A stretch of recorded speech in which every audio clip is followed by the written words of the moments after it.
এই দেখুন আমি আজকে আঙুরের শরবত বানাবো আর দই লস্যি বানাবো। তো প্রথমে আমি আঙুরের শরবতটা বানিয়ে নিই। তো বেছে নিয়েছি ভালোগুলো সব। এই দেখুন এর মধ্যে দিয়ে দেবো। এখন আমি পিষে দেবো এটা।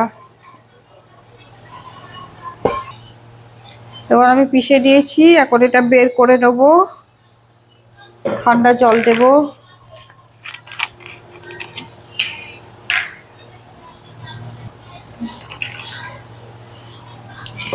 দেখুন এর মধ্যে আছে ভাজা জিরে গুঁড়ো, এক টুকরো লবঙ্গ দিয়েছি, এইটুকুনি দারচিনি দিয়েছি আর জিরে, আর কিছু না। এটা পিষে নিয়েছি।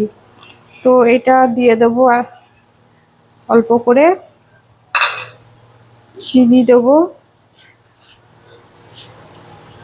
দেখুন বিট লবণ দিচ্ছি অল্প, আন্দাজ মতো। তো আমি এখন এটা গুলে নিচ্ছি।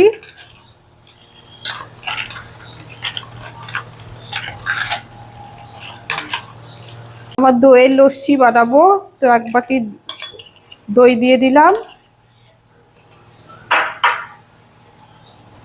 এ দেখুন চিনি দিয়ে দিচ্ছি।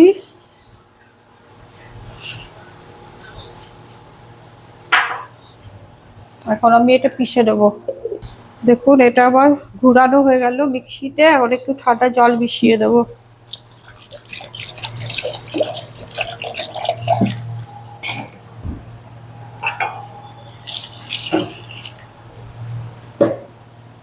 চিনি দিয়ে দিয়েছি, একটু লবণ দেব।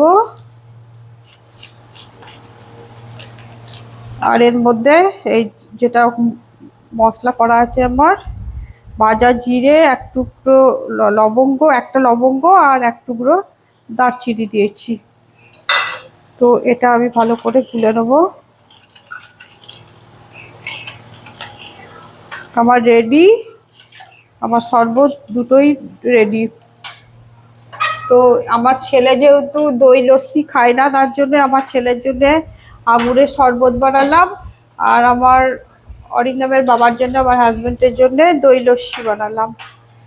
এই দেখুন এটা আঙুরের শরবত আর এটা হচ্ছে দই লস্যি। ব্যাস হয়ে গেল। দেখি খেয়ে কিরকম। খুব সুন্দর হয়েছে আঙুরের শরবত। করে খাবেন একদম। এক টুকরো লবঙ্গ আর একটু দারচিনি সামান্য, আর ভাজা জিরে গুঁড়ো আর বিট লবণ।